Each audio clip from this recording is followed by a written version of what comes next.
นี่คือเฮามาแก้ปีส่งปีสลูเป็นปีส่งที่3มาแก้วัคซีนคนก็บักหลาย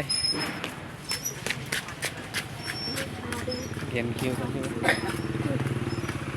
แล้วก็เริ่มมาแล้วเอาไปคนละขึ้นไปถึงแล้ว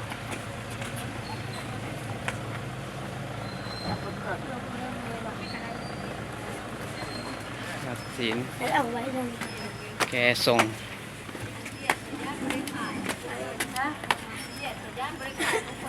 ใส่ถุงให้ก็ใส่มือลูกแต่ละคนโอ้ใช่ไหมตอนนี้พูดหย่อนเลย คนบักหลาย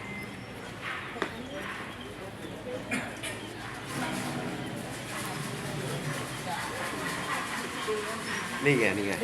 มาถ่ายรูปข้างหน้าถ่ายรูปข้างหน้า ของเขาที่ว่าเข้าไปห้องที่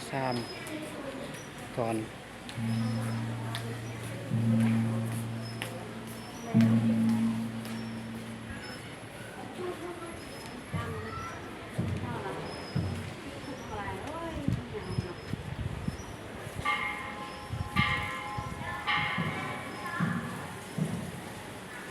แต่ละห้องที่ว่า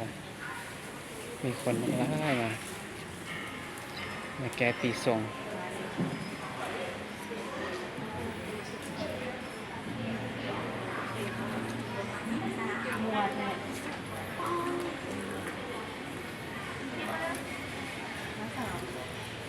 แต่ละคนเป็นไม้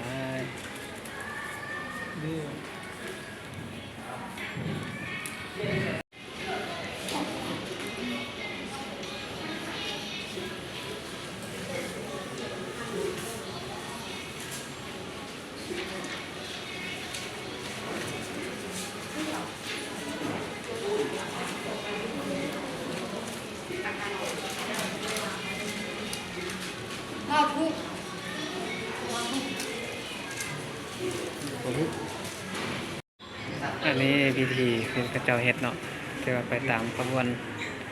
ก่อนสิไหว้แก้ส่งเป็นทูบ3 ดอกอธิษฐานแล้วก็ปัดโตเอาเทียนเรื่องมาปัดโต12 เทื่อแก้เคาะแก้เข้น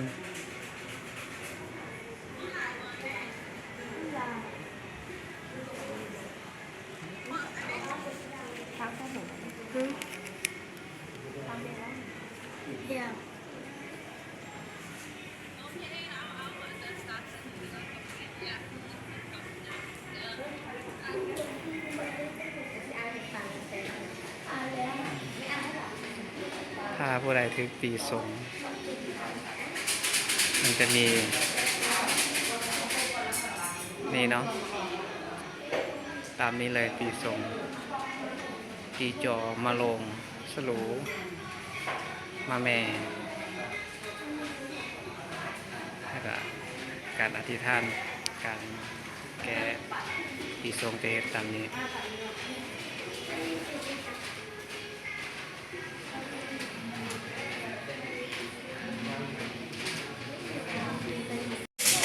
หลังจากทำพิธีแล้วก็เอามาเสี่ยงโชค